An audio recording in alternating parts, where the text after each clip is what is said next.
물은 생명입니다 라는 말이 있습니다. 그만큼 많은 분들이 물 마시는 습관을 들이고 있습니다. 그중 물을 2리터씩 챙겨 마시거나 물을 대체하여 다른 것을 마시는 분들도 많이 있습니다. 그러나 물의 모양만 하고 있을 뿐 건강을 해치고 있음을 모른 채 마시느라 건강을 오히려 자기도 모르게 해치고 있는 분들이 있습니다. 그래서 이번 영상에서는 물 올바르게 마시는 습관에 대해서 정확히 알아보도록 하겠습니다. 그러니 영상 끝까지 보시고 소중한 사람들의 건강을 위해 영상을 공유해주세요. 그 전에 구독, 좋아요는 콘텐츠 제작에 큰 힘이 됩니다. 우리 몸의 70%가 물이다 라는 말을 많이 들어봤을 겁니다. 그만큼 우리 몸은 물을 필요로 합니다. 그러니 우리 몸 안에 물이 부족하면 안 되겠죠? 이런 이유로 하루에 2리터 정도의 물은 꼭 마셔야 된다는 말이 많이 있습니다. 사실 물은 우리 몸에서 일어나는 모든 대사를 연결해주고 물 안에서 대사가 일어나기 때문에 대사가 높을 때는 물의 양이 많습니다. 대사를 측정하는 방법은 그날 먹은 칼로리가 2000칼로리라고 하면 2000cc의 물이 필요합니다. 즉 1칼로리당 물의 필요량이 1cc입니다. 하지만 이걸 다 물로 채울 필요는 없습니다. 왜냐하면 우리가 먹는 모든 음식에 물이 포함되어 있기 때문입니다. 고기를 먹더라도 말입니다. 고기 안에도 수분이 70%나 있습니다. 찌개나 국 같은 건 수분 함량이 더 높겠죠? 그래서 우리가 먹는 음식물로 들어오는 물의 양이 보통 800ml에서 1리터 정도 됩니다. 나머지 1000ml 정도를 마시는 물로 드시면 됩니다. 보통 한 컵이 200ml 정도이니 하루에 5잔 정도면 충분한 물의 양인 것입니다. 물을 하루에 2리터 정도 마시는 건 아무 문제가 없습니다. 그러나 그만큼 화장실을 자주 가기 때문에 배뇨에 문제가 있는 분들은 2리터까지 드실 필요는 없습니다. 그리고 또 물을 많이 마시면 위가 건강한 분들은 아무 문제가 없지만 평소 위염이 있거나 역류성 식도염이 있는 분들은 물이 들어가서 희석해버리기에 소화 기능이 떨어집니다. 위산과 물이 서로 섞인 상태로 역류가 돼서 식도로 올라가게 되면 식도를 자극하게 되어 평상시 가지고 있는 역류성 식도염을 굉장히 심하게 만들 수 있습니다. 대부분의 질환에 있어서 의사가 물을 적게 마시라는 질환은 없습니다. 그러나 소변량을 조절하는 콩팥의 기능이 떨어져 있는 경우, 간에서 수분을 배출하도록 도와주는데 간이 안 좋은 경우와 심부전 환자 등은 제한해서 마시라고 할 것입니다. 이런 진단을 받은 분들은 수분량을 줄이셔야 합니다. 그리고 물과 관련된 습관 중 가장 잘못된 습관은 바로 물을 안 마시는 겁니다. 심한 경우 밥 먹을 때뿐 아니라 약 먹을 때도 안 마시는 경우도 있습니다. 약이 내려가다가 식도에 걸리게 되면 식도 궤양을 일으켜서 응급실에 가는 경우도 있으니 물이 필요시에는 꼭 마셔야 합니다. 이렇게 물을 안 마시는 경우가 가장 큰 문제고 보통 식사 중 한 컵의 물은 마시게 됩니다. 이때 한 컵 정도는 좋은 양이지만 문제는 식사가 뜨겁거나 짜거나 매울 때 물을 많이 마시게 되면 위험합니다. 식사 중 물을 많이 마시게 하는 음식은 건강하지 않은 음식일 가능성이 굉장히 높습니다.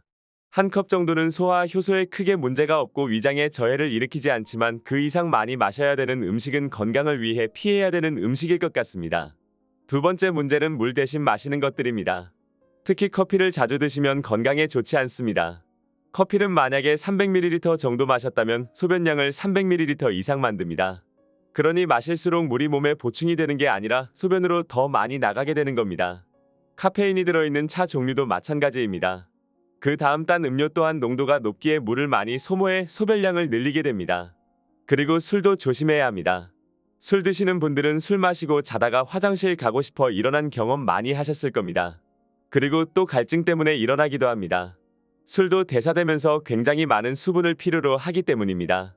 그래서 카페인 음료, 술, 당분 음료들이 대표적으로 물의 모양은 하고 있지만 물이 아닌 것들입니다. 사실 가장 좋은 수분 보충 방법은 그냥 물입니다. 물맛이 없어서 많이 못 먹겠다고 하시는 분들에게 추천드리는 것은 곡차입니다.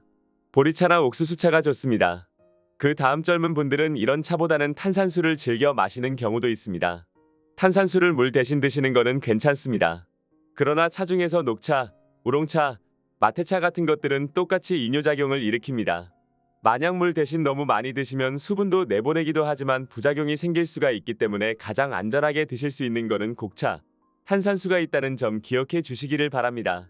그리고 몸에 좋은 물 마시는 습관 중 기상 후 한 잔 마시는 건 건강에 아주 좋습니다. 그 이유는 자면서 호흡으로 배출되는 수분량이 작은 페트병의 반이 넘기 때문입니다. 그리고 자는 동안 땀도 나오기 때문에 일어나서 물이 섭취되고 있지 않기에 자는 동안 체내 수분 밸런스가 마이너스인 상태가 됩니다. 그래서 아침에 기상 후 물을 한 컵 마시게 되면 몸도 깨우고 잠도 깨우는 역할과 대사를 깨우는 역할도 하기 때문에 아침에 일어나서 물 한 잔 마시는 것은 좋은 습관입니다. 단지 너무 차갑게 마시면 위장이 깜짝 놀라서 위경련이 생길 수 있으니 이때는 미지근한 물을 섭취 바랍니다. 아까도 말씀드렸지만 물의 양이 굉장히 줄어도 2리터는 마셔야 됩니다. 그리고 간혹 병원에서 물을 좀 더 드시라고 하면 3리터를 마시게 되는 경우도 있습니다. 그렇다고 체구가 작고 근육이 적은 분들이 물을 한 3리터 차갑게 마시게 되면 건강에 좋지 않습니다. 온몸이 사시나무 떨듯이 떨리게 될 것입니다.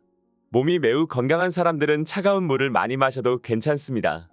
다만 체력이 좀 부족하거나 만성질환이 많거나 나이가 많으신 분, 근육량이 적으신 분들은 갑작스럽게 차가운 물을 마시게 되면 소화관 자체의 온도가 떨어집니다.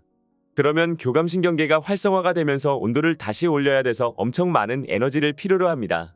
이때 막노동하고 온 것처럼 몸이 굉장히 힘들게 됩니다. 그래서 체력이 좋은 분은 찬물을 많이 드셔도 되지만 자신이 좀 체력이 떨어지는 사람이라고 생각하시면 주의해 주시기를 바랍니다. 그러니 가능한 한 자신의 상태에 맞는 물을 드시는 것을 권장드립니다. 그리고 생각보다 만성 탈수가 있는 여성분들이 굉장히 많습니다. 수분이 몸에 충분히 채워지게 되면 일단 피부가 되게 뽀얗게 되고 펴지게 됩니다. 그리고 변을 볼 때에도 훨씬 편해지고 물이 많아지게 되면 소변이 묽어지게 됩니다. 그래서 방광 안에서 발암물질과 방광벽이 닿는 시간을 줄여주게 되어 방광암을 예방하는 효과가 있습니다. 그 다음 소변 자체가 농축이 덜 되기 때문에 수변 안에 보면 돌을 만드는 찌꺼기들이 있는데 우리가 물을 충분히 마시면 요가 농축이 덜 되어 이 찌꺼기들이 덜 만나게 되는 것입니다. 그래서 물을 올바른 방법으로 적정량 마시게 되면 요로결석의 위험도 많이 낮추게 됩니다. 정말 건강해지고 싶다면 물 이외에도 먹는 방법을 잘 알고 있어야 합니다. 물도 좋지만 수분 섭취를 위해 과일의 경우 아주 과다하게 먹지 않는 한 우리 몸에 도움이 됩니다. 과일 다음으로 나오는 채소의 경우 어떤 연구에서는 건강에 도움된다고 나오고 어떤 연구에서는 건강에 나쁘다고 나옵니다. 그 이유는 채소는 일단 문화권마다 식습관이 다릅니다. 건강에 굉장히 관심 있는 분들이 채소를 조리하는 방법이 있습니다. 바로 쪄먹는 겁니다. 근데 이럴 경우 수용성 비타민이 물에 녹아 없어질 경우가 있습니다. 그러니 시금치 삶듯이 한 30초 정도 삶아 먹으면 그렇게 영양소 손실 없이 드실 수 있습니다. 그렇기에 어떻게 먹느냐가 어떤 재료를 먹느냐만큼 중요한 내용이라는 겁니다. 그중 대표적인 게 바로 단백질 식품입니다.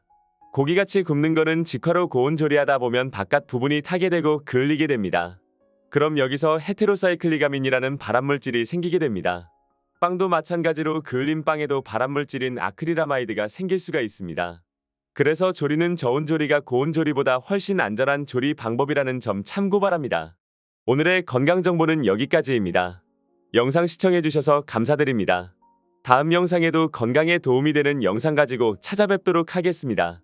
영상이 도움되셨다면 좋아요와 구독 부탁드립니다. 감사합니다. 다음에도 함께해요.